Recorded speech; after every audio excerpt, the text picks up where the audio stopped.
Thank you so much. We have Professor Michael Oken today joining us, who is the director of the Norman Fixell Institute for Neurologic Diseases in Florida. He is a world leader in the Parkinson space and an amazing person who does blogging and commentaries and is very involved in social media. So I thought he was the right person to talk about Michael J. Fox and his being awarded the Presidential Medal of Freedom. He had tweeted about this, and it was really exciting to hear some of his views. So welcome, Michael. Yeah, no, it's great. It's great to be here, and what a wonderful day for Michael J. Fox to be honored and so appropriately honored, with the Presidential Medal of Freedom. Yeah, I mean, so I guess, it's the highest civilian honor in the United States. It's the award that recognizes individuals who have made exemplary contributions to the prosperity, values, or security of the United States, world peace, or other significant societal, public, or private endeavors. So I think he ticks so many of those boxes, right? So maybe you could, tell us a little bit about your thoughts on his getting this award and perhaps what this could mean to us in the, Parkinson's advocate community.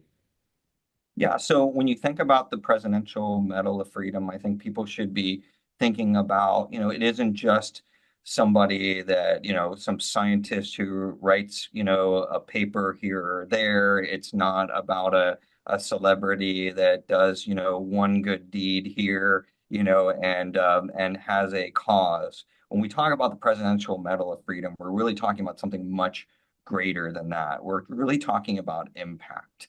What sort of impact does this singular person have on either a field, a society, a disease, or all of the above?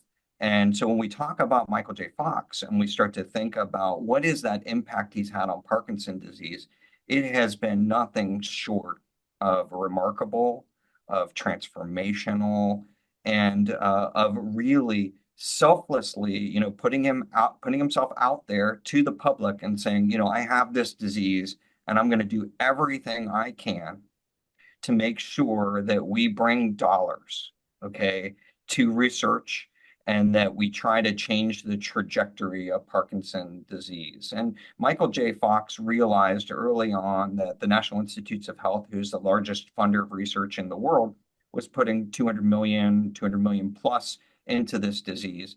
And he realized like right away this was not going to be enough and that he would have to galvanize, public support and really drive toward, what would be, a lofty, one of those super ambitious, goals and that is really hard to achieve in order to try to change the course of Parkinson's disease, which is now the fastest growing neurodegenerative disease on earth, even growing faster than Alzheimer's disease. And so Presidential Medal of Freedom, like you said, Indu, he ticks all the boxes. Yeah, amazing.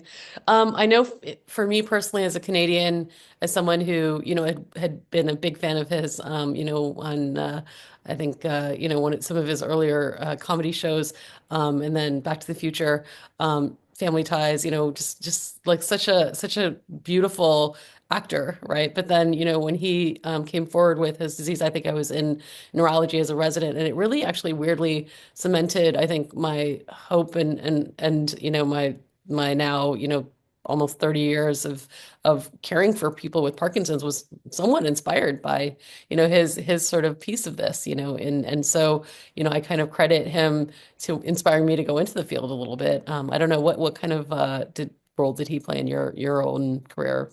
Yeah, I mean, so, I would say, first of all, you know, you just can't miss the obvious, which is that he got Parkinson at a very young age.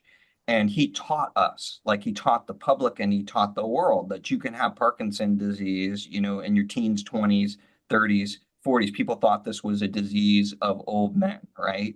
And it turns out men and women can get it, young people can get it, and there's a whole bunch of different symptoms and a whole bunch of different kinds of Parkinson disease. And so that to me, I think was very inspirational to see somebody young, young and a face that's well known comes out and really, says pow. And to add to the pile, he came out with Muhammad Ali early on, who's another young onset Parkinson.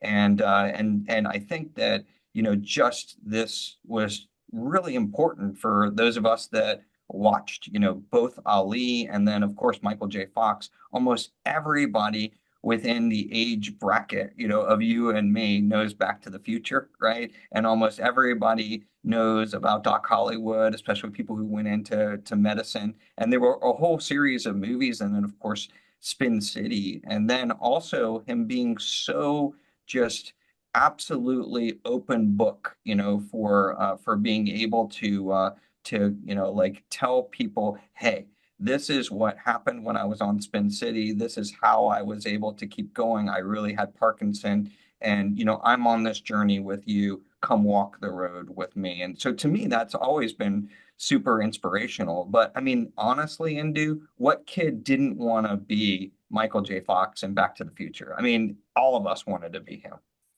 Yeah, pretty spectacular. And I think one of the things that he did that really inspired me also was just being in public, with his dyskinesia, being in public with, his, very obvious movements, right? And I think, the stigma is huge in this disease, and many folks who are living with this disease want to hide. They want to, sort of isolate. And we all know that that's not good for people. And so just seeing that public figure, and similarly with Muhammad Ali, I think it was just really inspirational to me to see the bravery, and being the spokesperson of this disease, really the face of this disease.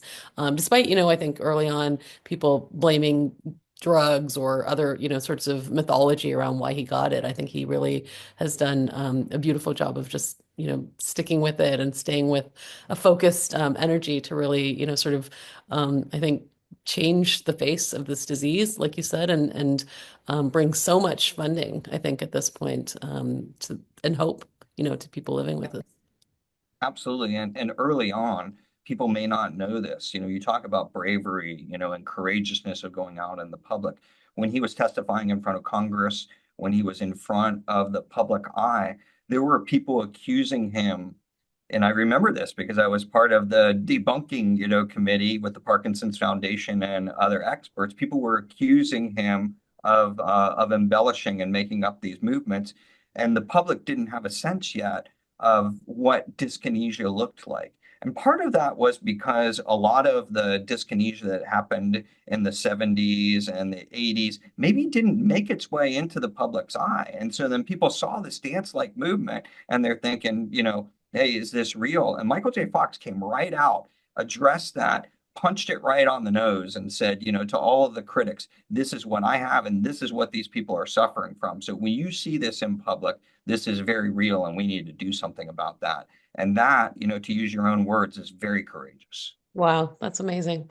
Well, thank you so much. I know he's been an inspiration, and we look forward to his future, and hopefully more folks that are doing this advocacy work getting recognized. I know Sonia Mathur just won an award as well in Canada, and I think there's so much good work being done. So we applaud the advocates out there and hope to join the cause. So thank you, Mike, for joining me today. Yeah, absolutely. And salute to Michael J. Fox. Absolutely, totally deserving of the Presidential Medal.